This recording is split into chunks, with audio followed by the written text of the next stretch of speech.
Mon fils m'a dit « J'ai vendu ta maison pour payer des vacances aux Maldives pour Céline et moi.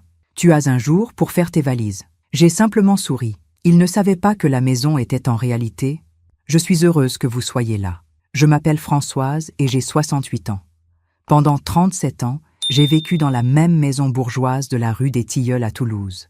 C'est là que j'ai élevé Julien, mon fils unique. C'est là que Michel, mon mari et moi avons célébré d'innombrables Noëls, créé des souvenirs qui habitent chaque recoin de cette demeure.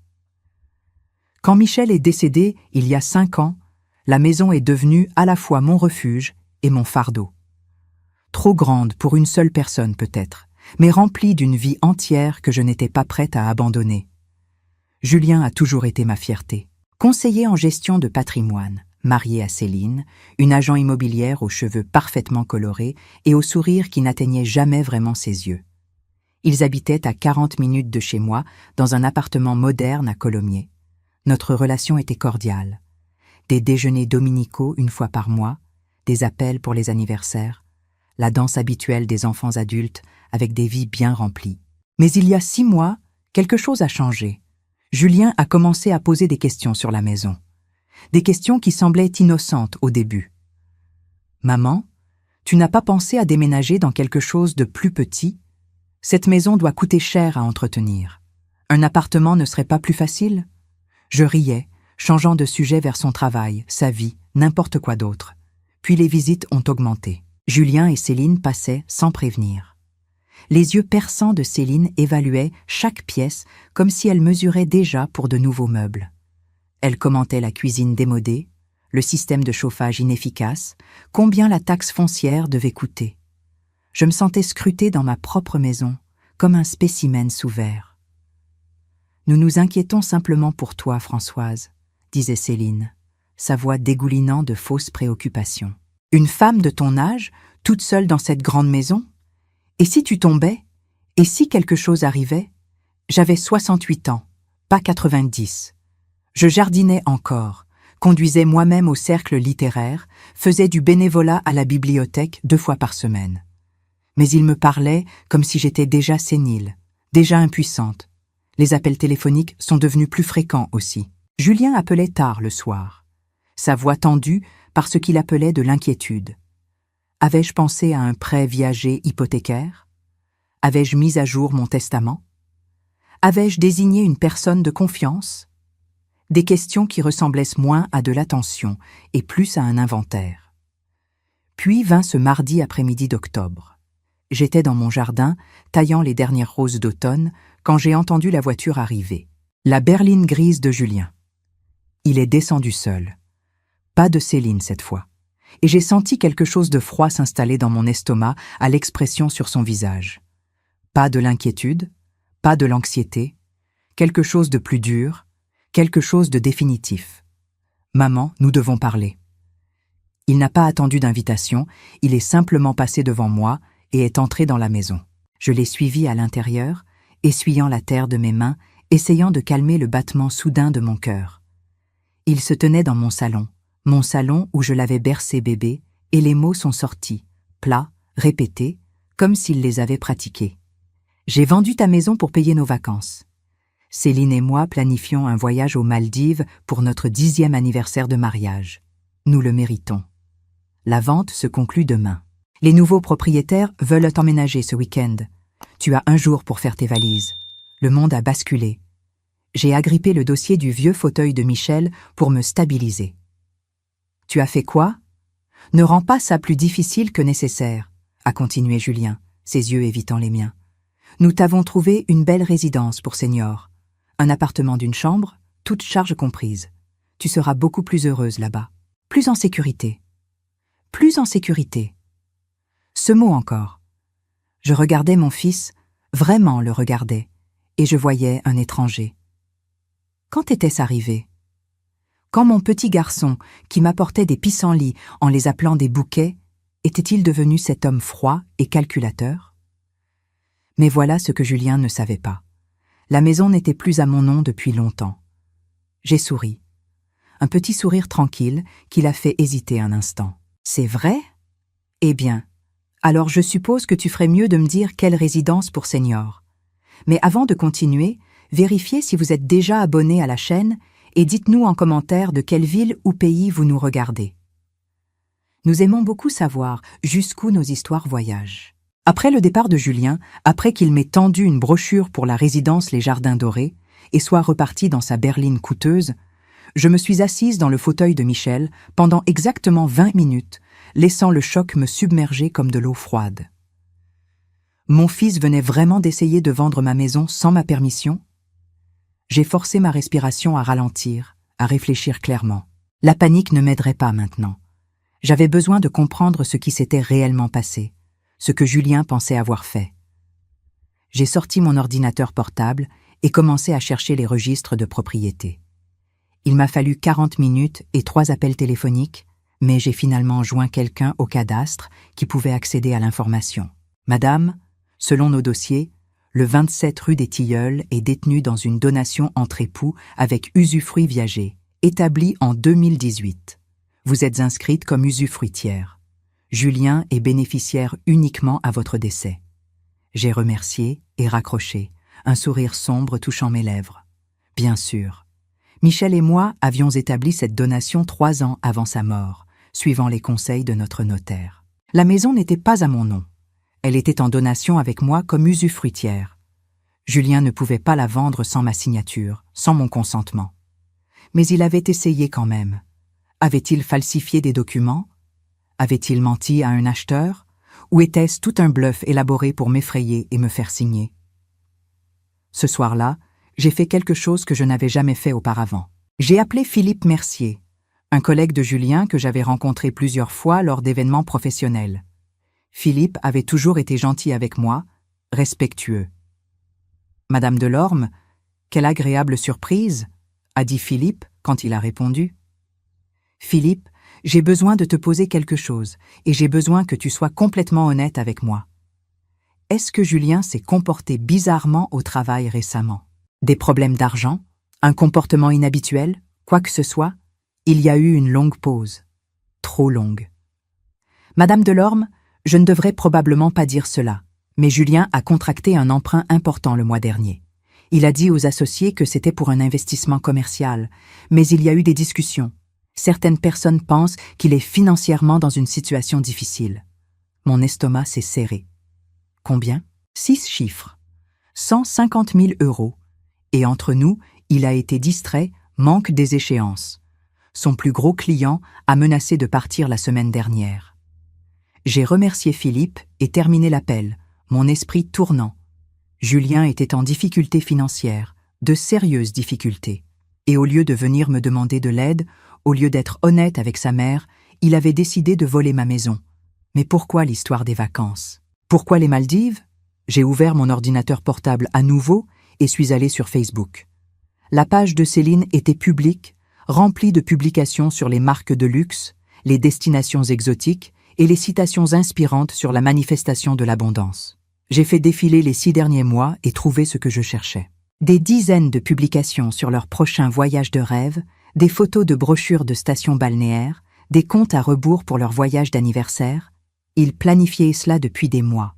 Ils en parlaient, s'en vantaient, construisant des attentes avec leurs amis et leurs abonnés sur les réseaux sociaux. Et maintenant, ils avaient besoin d'argent pour que cela se réalise. Mon argent, ma maison. Je me suis adossée, sentant quelque chose de froid et dur se cristalliser dans ma poitrine. Ce n'était pas seulement une question de désespoir financier. C'était une question d'image, de maintenir les apparences, de la vie Instagram parfaite de Céline. Ils avaient décidé que ma maison, ma sécurité, mes souvenirs valaient moins que leurs photos de vacances. C'est à ce moment que le plan a commencé à se former. Je ne fuirai pas. Je ne me cacherai pas. Je ne déménagerai pas dans une résidence pour seniors pendant qu'ils sirotèrent des cocktails sur une plage payée avec mon capital volé. Non, je ferais autre chose. Je les laisserais penser qu'ils avaient gagné. Je jouerais la vieille femme confuse et impuissante qu'ils croyaient clairement que j'étais. Et pendant qu'ils seraient occupés à se féliciter, je rassemblerais chaque preuve dont j'avais besoin pour prouver ce qu'ils avaient essayé de faire. J'ai pris mon téléphone et composé un numéro que j'espérais ne jamais devoir utiliser. Maître Sophie Durand, la notaire la plus coriace de 3 départements et ancienne camarade de promotion de Michel à la Sorbonne. Sophie, ai-je dit quand elle a répondu, j'ai besoin de ton aide. Mon fils vient d'essayer de voler ma maison. Maître Sophie Durand est arrivée chez moi le lendemain matin à 9 heures précises, portant une mallette en cuir et une expression qui signifiait les affaires sérieuses. Je connaissais Sophie depuis plus de 40 ans, depuis qu'elle et Michel avaient étudié ensemble à Paris. Elle s'était bâtie une réputation de quelqu'un qui ne perdait pas ses dossiers, surtout quand des membres de la famille essayaient d'exploiter les personnes âgées. « Raconte-moi tout », a-t-elle dit, s'installant dans le même fauteuil où Julien avait délivré son ultimatum 24 heures plus tôt. Je lui ai tout raconté. Les questions de plus en plus intrusives de Julien, les évaluations de ma propriété par Céline, les appels téléphoniques nocturnes, et finalement l'annonce explosive sur la vente de la maison. Sophie prenait des notes, sa mâchoire se serrant à chaque détail. « As-tu une quelconque documentation? Des textos, des courriels, des enregistrements ?» J'ai secoué la tête. Tout est arrivé si vite. Mais Sophie, voici la chose. Il ne peut pas réellement vendre la maison, n'est-ce pas? Elle est en donation avec usufruit viager, pas sans ta signature comme usufruitière. Non. Ce qui signifie soit qu'il a falsifié des documents, soit qu'il bluffe pour te faire pression à signer. Elle a sorti son ordinateur portable. Laisse-moi passer quelques coups de fil. S'il a déposé quoi que ce soit au cadastre, nous le saurons. Pendant que Sophie travaillait, j'ai fait du café et essayé de calmer mes nerfs. Que ferait Julien quand il réaliserait que je n'avais pas fait mes valises, que je n'étais pas partie? Il avait dit que la vente se concluait aujourd'hui. Viendrait-il avec des camions de déménagement? Avec les prétendus nouveaux propriétaires? Mon téléphone a vibré. Un texto de Julien. « Maman, as-tu commencé à faire tes valises? Les déménageurs seront là à 15 heures. » Mes mains tremblaient en montrant le message à Sophie. « Ne réponds pas encore, » a-t-elle conseillé. « Voyons si des déménageurs se présentent réellement. S'ils le font, je m'en occuperai. » À 14h45, un camion de déménagement blanc s'est garé devant chez moi. 2 hommes en sont descendus, vérifiant un presse-papier. J'observais depuis ma fenêtre alors qu'ils approchèrent de ma porte d'entrée. Sophie se tenait à côté de moi, téléphone déjà en train d'enregistrer. « Laisse-les frapper, n'ouvre pas la porte. » Le coup est venu. 3 frappes nettes. Je me tenais figé, mon cœur battant. « Madame Delorme, nous sommes de déménagement rapide. Votre fils, Julien, nous a embauchés pour vous aider avec votre déménagement. » Sophie a ouvert la porte, son visage d'avocate fermement en place. « Bonjour, messieurs. Je suis maître Sophie Durand, conseil juridique de Madame Delorme.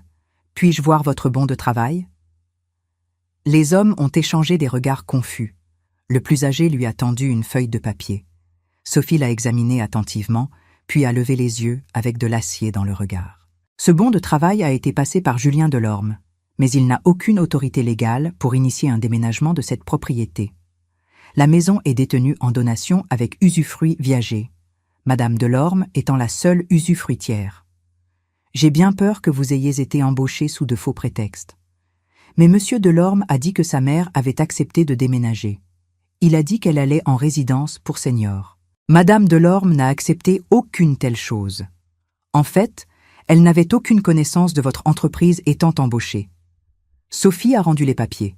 Je suggère que vous contactiez Monsieur Delorme pour le paiement parce que vous ne déménagerez rien de cette adresse aujourd'hui. Les déménageurs sont partis, confus et clairement contrariés.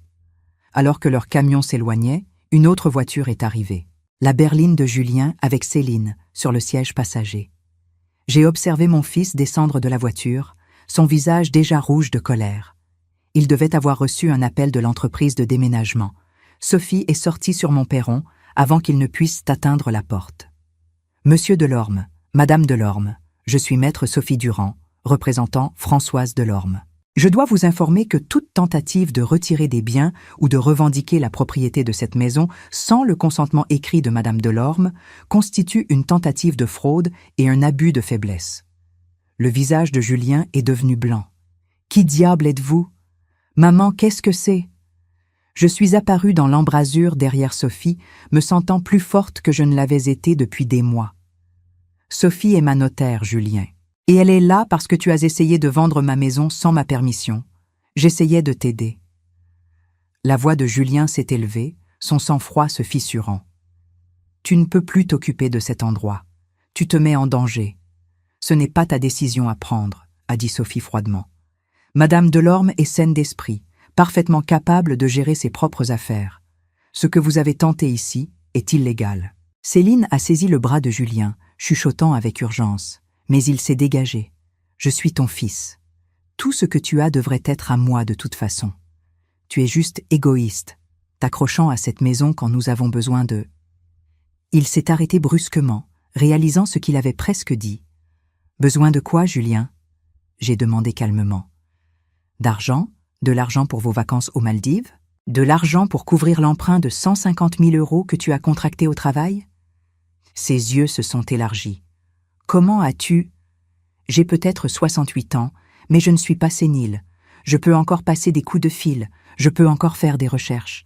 J'ai avancé, sentant des décennies de patience maternelle se cristalliser en quelque chose de plus dur. Tu as essayé de voler ma maison pour financer tes vacances. Tu étais prêt à me rendre sans abri pour une station balnéaire. Les jours suivants ont apporté exactement ce que Sophie avait prédit. Des courriels de Céline. De longues lettres larmoyantes sur la famille déchirée, sur combien ils s'inquiétaient. Des fleurs sont arrivées. Un énorme bouquet de roses. La carte disait « Maman, je suis désolée pour tout. Pouvons-nous, s'il te plaît, parler? Ton fils aimant, Julien. Je les ai mises dans l'eau. Elles étaient belles après tout. Mais je n'ai pas appelé. Puis sont venus les messages vocaux. Julien laissait des messages, sa voix variant de larmes à colère à blessure. « Maman, tu me brises le cœur. J'ai fait une erreur. D'accord, je l'admets. Mais tu es ma mère. Est-ce que ça ne compte pas? » Mais l'isolement était plus difficile que je ne l'avais prévu. Julien avait raison sur une chose. Il était mon fils unique. Les déjeuners en famille s'étaient arrêtés. La maison semblait plus vide. C'est alors que mon cercle littéraire m'a sauvé. J'avais été membre de la Société littéraire de la rue des Tilleuls pendant 12 ans, nous réunissant chaque jeudi soir. J'avais été silencieuse sur mes problèmes familiaux, mais la semaine après la livraison des fleurs, quelque chose s'est brisé en moi. « Françoise, tu sembles distraite », a observé Hélène Bergeron. « Est-ce que tout va bien ?» Et je leur ai tout raconté. Tout. La tentative de fraude, les avocats, la manipulation, la solitude. Je m'attendais à moitié à un jugement, mais ce que j'ai reçu à la place était quelque chose de bien plus précieux. « Oh, ma chère, le neveu de mon beau-frère a essayé quelque chose de similaire avec sa belle-mère, » a dit Claire Martin, ses yeux féroces derrière ses lunettes de lecture. « Tu fais exactement ce qu'il faut. Ne les laisse pas te culpabiliser. » Hélène a serré ma main. « Tu n'es pas seule, Françoise. Nous sommes là, tout ce dont tu as besoin. » Au cours de la semaine suivante, mon cercle littéraire est devenu ma forteresse. Je documentais tout, je gardais ma force et je me préparais pour ce qui allait suivre. Ils sont venus un dimanche matin, 3 semaines après leur dernière tentative de contact. J'étais dans mon jardin en train de tailler les hortensias quand j'ai entendu les portières de voiture claquer. 2 véhicules, la berline de Julien et une autre voiture que je ne reconnaissais pas. Je me suis levée lentement, sécateur encore en main, et j'ai regardé Julien et Céline marcher vers moi, suivis par une femme plus âgée que je n'avais jamais vue auparavant. Ils portaient tous des expressions de préoccupation soigneusement construites, comme des acteurs jouant des rôles. « Maman, » a dit Julien, sa voix douce, contrôlée. « Nous devons parler. S'il te plaît, écoute-nous juste. » Je ne les ai pas invités à entrer. Je suis restée dans mon jardin, de la terre sur les genoux, et j'ai attendu. La femme plus âgée s'est avancée, tendant la main. « Madame Delorme, je suis docteur Isabelle Fontaine. Je suis spécialiste en gériatrie. Julien m'a demandé d'évaluer votre situation de vie. Une médecin. Ils avaient amené une médecin pour me déclarer incompétente. Je n'ai accepté aucune évaluation, ai-je dit calmement. Bien sûr que non. Et vous n'êtes pas obligé, a dit le docteur Fontaine doucement. Mais en tant que professionnel médical, je peux vous dire que beaucoup de seniors ne réalisent pas quand ils ont besoin d'aide. Les signes peuvent être subtils. Oublier de payer des factures, négliger l'entretien de la maison, isolement de la famille. Je paie toutes mes factures à temps. Ma maison est bien entretenue et je ne suis pas isolée. J'ai regardé directement Julien. Je suis entourée de gens qui se soucient réellement de mon bien-être. Le masque de Céline s'est légèrement fissuré. Françoise, nous essayons de t'aider. Nous avons amené le docteur Fontaine à nos propres frais parce que nous sommes inquiets. Inquiets pour vos vacances aux Maldives qui seraient annulées? Les mots sont sortis plus tranchants que je ne l'avais prévu. La mâchoire de Julien s'est serrée. Maman, nous avons annulé le voyage. D'accord, nous l'avons annulé parce que notre famille est plus importante que n'importe quelle vacances, j'ai presque cru. Pendant un instant, j'ai vu le fils que j'avais élevé. Mais ensuite, j'ai capté l'expression de Céline. Un éclair de ressentiment rapidement caché. Et j'ai su que c'était un mensonge. Montre-moi la confirmation d'annulation, ai-je dit. Quoi? Si vous avez annulé le voyage, montrez-moi le courriel. La preuve du remboursement. Le visage de Julien a rougi. Je ne peux pas croire qu'après tout, tu ne nous fasses toujours pas confiance. Tu as essayé de vendre ma maison sans ma permission, Julien. Tu as embauché des déménageurs pour m'expulser. Tu as menti à plusieurs reprises. Pourquoi devrais-je te faire confiance? Le docteur Fontaine s'est raclé la gorge. Madame Delorme, ce genre de paranoïa et de suspicion est en fait assez courant chez les seniors souffrant de déclin cognitif. L'incapacité à faire confiance aux membres de la famille. La croyance que les proches leur en veulent. Ce sont des signaux d'alarme. La manipulation était si lisse, si professionnelle. J'ai senti un frisson parcourir ma colonne vertébrale. Cette femme était une vraie médecin me donnant un vrai diagnostic basé sur des symptômes fabriqués. J'apprécie votre préoccupation, docteur Fontaine, mais je ne souffre pas de déclin cognitif. Je subis une tentative d'exploitation financière par mon fils. J'ai sorti mon téléphone. Voudriez-vous voir les preuves documentées? Le bon de travail de l'entreprise de déménagement? Les relevés de cartes de crédit montrant les vacances payées? Le sourire professionnel de la médecin a faibli. « Tu as retourné notre mère contre nous », a dit Céline, sa voix montant. « Avec tes avocats et tes accusations et ta paranoïa. Nous essayons de construire une relation ici, d'être une famille, et tu nous traites comme des criminels. » « Vous avez commis un crime, ai-je dit calmement. « Nous avons fait une erreur, » a crié Julien, son contrôle se brisant finalement complètement. « Une erreur. Les gens font des erreurs, maman. Mais au lieu de nous pardonner, au lieu d'être une vraie mère, tu agis comme si nous étions des monstres. Nous avions besoin d'aide. Nous étions désespérés. Et toi, tu es assise sur des centaines de milliers d'euros en capital pendant que ton fils unique se noie. Voilà, c'était le vrai Julien, finalement visible sous la performance du fils inquiet. « Donc c'est ma faute si tu es endetté ?» ai-je demandé.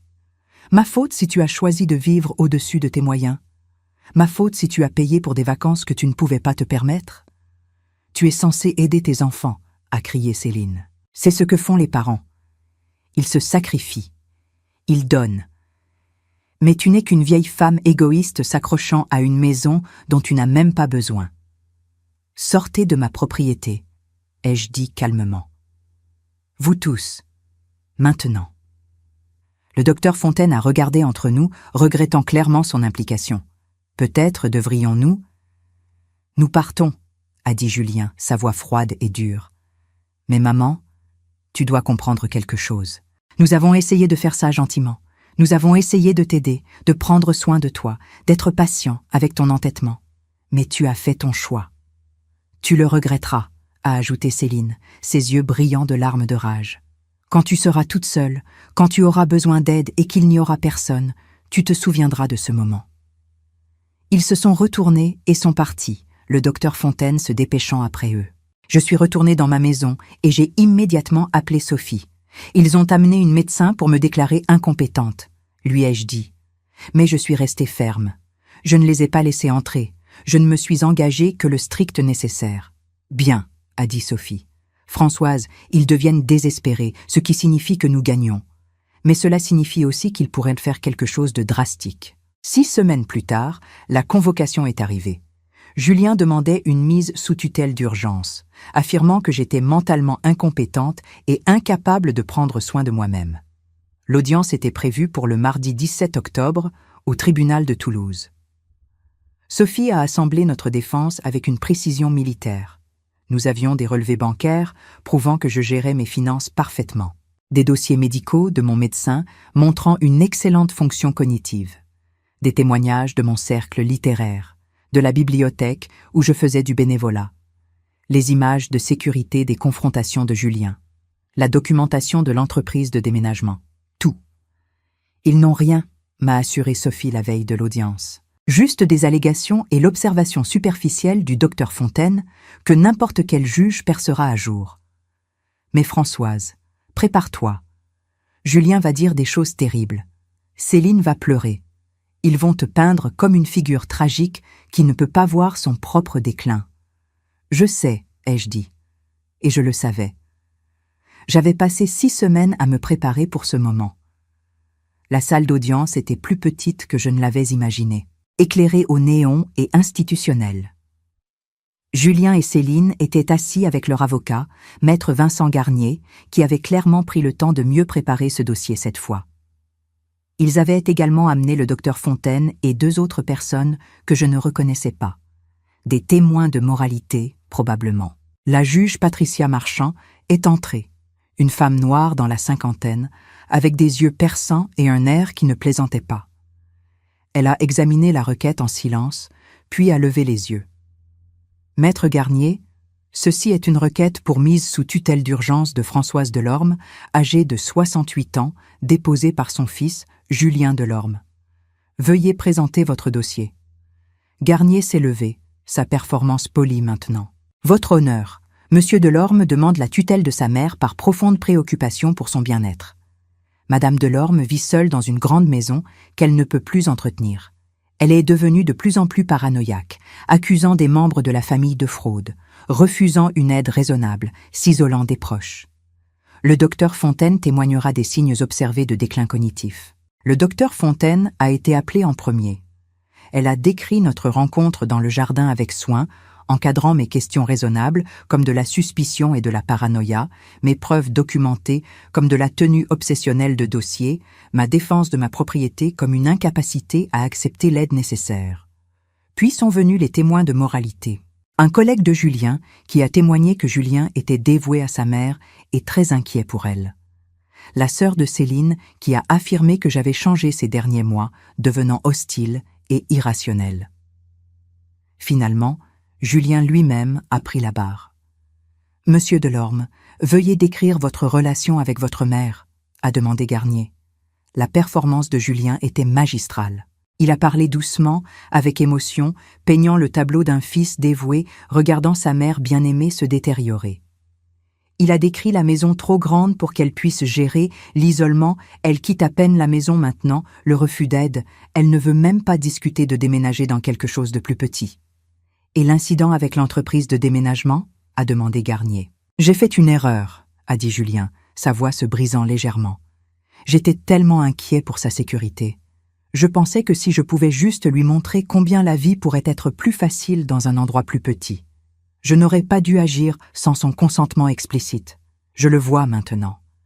Mais c'est venu de l'amour, votre honneur, de l'amour pur et de la préoccupation. Aucune mention des Maldives.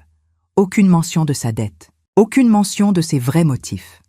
C'était alors le tour de Sophie. « Monsieur Delorme, vous avez témoigné que vous avez agi par préoccupation pour la sécurité de votre mère. Est-ce exact ? Oui. Et pourtant, vous avez embauché des déménageurs sans l'informer. N'est-ce pas ? Comme je l'ai dit, c'était une erreur. Une erreur qui a coïncidé avec un paiement de 42 000 € à une station balnéaire de luxe aux Maldives. La salle d'audience est devenue silencieuse. Le visage de Julien a pâli. Nous avions un voyage prévu, mais... Un voyage que vous avez toujours prévu, n'est-ce pas ? Votre avocat a déclaré que vous l'aviez annulé, mais vous avez en fait juste reporté les dates, n'est-ce pas ? Ce n'est pas... Sophie a produit les preuves. Des impressions des publications récentes sur les réseaux sociaux de Céline, faites il y a seulement 2 semaines, montrant des publications de comptes à rebours pour leur voyage de rêve reprogrammé. Des captures d'écran de courriels de confirmation de stations balnéaires. Des relevés de cartes de crédit montrant les plans de paiement. Votre honneur, a continué Sophie, il ne s'agit pas de préoccupation pour le bien-être de Madame Delorme. Il s'agit de désespoir financier. Monsieur Delorme est lourdement endetté. Elle a présenté les documents d'emprunt et a tenté d'accéder au capital immobilier de sa mère pour financer son mode de vie. Elle m'a appelé à la barre ensuite. J'ai parlé clairement, calmement, parcourant ma routine quotidienne. Mon travail de bénévolat, mon cercle littéraire, ma gestion financière, mon jardin, mes amitiés, j'ai présenté mes dossiers médicaux, mon certificat de bonne santé de mon médecin. J'ai montré mes relevés bancaires, chaque facture payée à temps. Épargne intacte. Madame Delorme, a demandé Sophie, pourquoi croyez-vous que votre fils a demandé la mise sous tutelle? J'ai regardé directement Julien, à son visage pâle et piégé. Parce que j'ai refusé de le laisser voler ma maison pour payer ses vacances. Parce que je ne me laisserai pas intimider pour abandonner mon indépendance. Parce que je me suis défendue. La juge a demandé une pause. 20 minutes plus tard, elle est revenue avec sa décision. J'ai examiné toutes les preuves présentées, a dit la juge Marchand, sa voix tranchante. Et je ne trouve absolument aucun mérite à cette requête. Madame Delorme est clairement compétente, financièrement stable et vit de manière indépendante sans problème. Cela semble être exactement ce que Maître Durand a suggéré, une tentative d'accéder à des actifs sous couvert de préoccupation. Elle a regardé Julien avec un dégoût à peine dissimulé. Monsieur Delorme, déposer des requêtes de tutelle futiles gaspille les ressources du tribunal et constitue une forme d'abus de faiblesse. Je rejette votre requête et vous ordonne de payer les frais juridiques de Madame Delorme. De plus, je renvoie ce dossier au service de protection des majeurs vulnérables pour enquête sur une possible exploitation financière. Le visage de Julien s'est effondré. Céline a éclaté en larmes, de vraies larmes cette fois, de défaite et de fureur. L'audience est levée. Je suis sortie de ce palais de justice la tête haute, Sophie à mes côtés, ma liberté et ma dignité intactes. J'avais gagné. L'enquête du service de protection des majeurs vulnérables a avancé rapidement. En 2 semaines, une assistante sociale nommée Sandrine Blanchard m'a contactée pour examiner toute la documentation relative aux actions de Julien. Je lui ai tout remis. Les images de sécurité, les courriels, les relevés bancaires, les déclarations de l'entreprise de déménagement, les transcriptions du tribunal. Madame Delorme, a dit Sandrine après avoir examiné les documents, son expression grave, ce que votre fils a tenté constitue une exploitation financière et une tentative de fraude. Nous ouvrons un dossier formel. Vous devez également savoir que son employeur a été notifié. C'est la procédure standard dans les cas impliquant une faute fiduciaire par des professionnels de la finance. Je ne m'attendais pas à cela. Son employeur. Quand quelqu'un dans une position de confiance financière démontre ce genre de comportement envers des membres vulnérables de la famille, son employeur doit le savoir. Cela parle du caractère et du jugement. Les dominos ont commencé à tomber plus vite que je ne l'avais anticipé. Le cabinet de Julien l'a placé en congé administratif en attendant leur propre enquête. Quand les associés ont découvert qu'il avait contracté un emprunt sous de faux prétextes et tenté de frauder sa propre mère, ils ont pris la décision rapidement. Licenciement pour faute grave avec effet immédiat. Aucune indemnité, aucune référence. La licence immobilière de Céline a été examinée ensuite. L'ordre professionnel a enquêté pour savoir si elle avait été impliquée dans la transaction immobilière frauduleuse. Bien qu'il n'ait pas trouvé suffisamment de preuves pour révoquer sa licence, son agence l'a discrètement laissé partir. Dans l'immobilier, la réputation est tout, et les murmures sur une tentative d'abus de faiblesse se sont propagés rapidement dans la communauté professionnelle. Le voyage aux Maldives, déjà reporté 2 fois, a été finalement annulé, non par choix, mais par nécessité. La station balnéaire a refusé un remboursement, gardant leurs 42 000 € conformément à la politique d'annulation. Mais le coût final est venu d'une source inattendue. J'ai reçu un appel de la société de prêt hypothécaire de Julien. Leur paiement avait 60 jours de retard. Apparemment, Julien avait utilisé des cartes de crédit pour effectuer les paiements hypothécaires. Un château de cartes qui s'était finalement effondré. La banque initiait une procédure de saisie sur leur appartement à Colomiers. J'aurais dû me sentir satisfaite. J'aurais dû me sentir justifiée. Au lieu de cela, j'ai ressenti quelque chose de plus compliqué. Le chagrin d'une mère pour le fils que j'avais perdu, mélangé au soulagement de m'être protégée. 3 mois après l'audience du tribunal, j'ai reçu une lettre livrée à la main, placée dans ma boîte aux lettres sans timbre. L'écriture de Julien sur l'enveloppe. J'ai presque ne pas l'ouvrir. Sophie m'a conseillé de ne pas le faire. Mais la curiosité a gagné. Maman, nous avons tout perdu. L'appartement, nos emplois, nos amis, notre réputation. Tout le monde nous regarde comme si nous étions des criminels. Les parents de Céline ne nous parlent plus. Nous vivons dans un appartement en location, arrivant à peine à joindre les deux bouts. Je sais que tu penses que je mérite cela. Peut-être que oui, mais j'ai besoin que tu comprennes. Je n'ai jamais voulu te faire du mal. J'étais désespérée, je me noyais, et j'ai fait de terribles choix. Je ne demande pas le pardon, je ne demande pas d'argent. J'ai juste besoin que tu saches que je suis désolée. Je suis désolée pour tout. Julien. Je l'ai lu 2 fois, puis je l'ai classé avec le reste de la documentation. Sophie m'a appelé ce soir-là avec des nouvelles. Françoise, l'avocat de Julien, m'a contacté. Ils veulent négocier un accord. Julien renoncera à toute revendication future sur ta succession, ne contestera pas ton testament et acceptera des visites supervisées uniquement, en échange de ne pas poursuivre d'action en justice supplémentaire. Quelle action en justice supplémentaire? Tu pourrais poursuivre pour dommages et intérêts, détresse émotionnelle, frais juridiques au-delà de ce que la juge a ordonné, tentative de fraude. Tu gagnerais probablement. J'y ai pensé pendant exactement 3 secondes. Rédige l'accord, ai-je dit. Mais je veux une condition supplémentaire. Julien doit suivre un programme de conseil financier et fournir une preuve d'achèvement. S'il va reconstruire sa vie, il doit apprendre à vivre selon ses moyens. C'est très généreux, Françoise. Ce n'est pas de la générosité. C'est s'assurer que cela ne se reproduise jamais. L'accord a été signé 2 semaines plus tard. Julien et Céline ont renoncé à toute revendication sur ma propriété, ont accepté un contact supervisé uniquement, que je n'avais aucune intention d'initier, et Julien s'est inscrit à un programme de conseil financier obligatoire.